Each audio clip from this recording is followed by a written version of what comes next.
Ali's three epic fights with Frazier, the huge popularity of the NCAA basketball tournament, this thing called March Madness. You got free agency, you've got Dr. J, you got color TVs, all these sports happenings collided with cultural shifts to change a lot about the country. Michael McCambridge takes a look at all of this in his new book, The Big Time, How the 70s Transformed Sports in America. Good morning. Thanks for being with us. Good morning.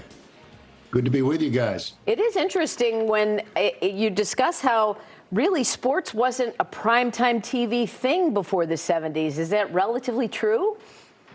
Yeah, there had not been a primetime major network sports program for nearly a decade before Monday Night Football started. And the success of Monday Night Football was so instant and so pervasive that within just the next few years, we saw the World Series start moving games to prime time. The Olympics became a primetime staple every night, quadrennially, and the NCAA Men's National Basketball Championship started going on primetime as well. I think Monday Night Football led the way to move sports into a more central role in American culture. Yeah, and even basketball as well was not that big, maybe until Dr. J, and certainly got a kick from Magic and Bird. Is that because of what? Color TV? Was it just bigger personalities? I think in college basketball, it was people finding out who the key players were. That dream 1979 season with Magic Johnson and Larry Bird in the national championship game is still, all these years later, the most watched college basketball game of all time. Really? Yeah. Indiana State versus Michigan State. Wow. Some 40 years later is still the most watched program. So I think that what happened there, people expressed over the course of the decade, especially after the end of UCLA's dynasty, that they wanted more. That's what led to things like ESPN and USA Today's sports section. And let's talk about some individual events that happened in the 70s. Billie Jean King and Bobby Riggs obviously was a big deal. The Battle of the Sexes, September 20, 1973. I think that was, oddly enough, as gimmicky as it was maybe the most important sports event of that decade. Billie Jean King entered that match under so much pressure, not only playing for herself, but also kind of the entire movement of women in sports. And she knew that if she lost to Bobby Riggs, it would set back women's sports. Instead, she won in straight sets, and that broadened a lot of minds in the 1970s. We should talk about Muhammad Ali as well, and I wonder, not that issues of race and sex in sports didn't exist prior to the 70s, but maybe it played out more in public? Yeah, I think that first Muhammad Ali-Joe Frazier fight, which you're seeing there, that was such an immense event. Both of those fighters got $2.5 million for the fight, back when that was a lot of money.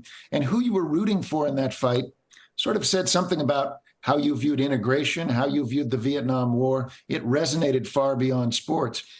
And Ali's reputation over the course of the decade changed and evolved as the nation became much fonder of him by the end of the 70s than they were at the beginning of the 70s. Yeah, I wonder how much of that has to do with the Hank Aaron chasing Babe Ruth's record as well. Well, Ruth at the beginning of the 70s, that record, 714 home runs, that was the best known record in American sports. And when Hank Aaron broke that, most Americans supported that. But there was also this ugly racist underside that American sports fans were faced with the news of all the hate mail that Aaron received.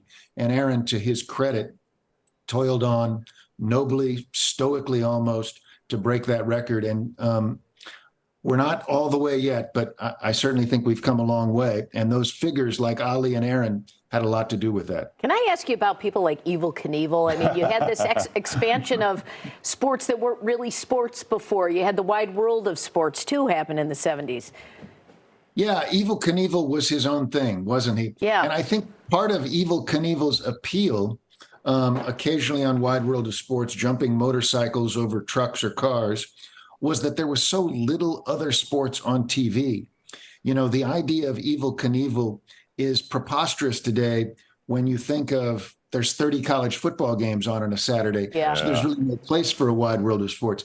Back in the 70s, there was one college football game every Saturday. And so it was an entirely different landscape. And it seems like in the 70s, and I know this was because of free agency, but you knew players with a particular team. They stayed with a particular team. I think in most sports, if not all sports, and that's all changed. What kind of impact does that have? Well, I think what you see is in leagues that have a salary cap, like the NFL and the NBA, there's more player movement, but there's also a good deal of competitive balance because everybody's dealing with the same amount of money and players are getting a greater share of that money than they were at the beginning of the 70s. Major League Baseball, of course, is a different situation because you have teams still taking the field against other teams that have 5, 6, 7 times the payroll that they have. So that has changed things a little bit. But certainly athletes were entitled to a greater share of the revenue than they were getting at the beginning of the 70s. And to your point with free agency, that started then. Well, the book is The Big Time, and you can find Michael on his site and on the socials. There's all the info on your screen. Thanks for being with us. Thanks, Michael. Thanks for having me. Have a great day. You too.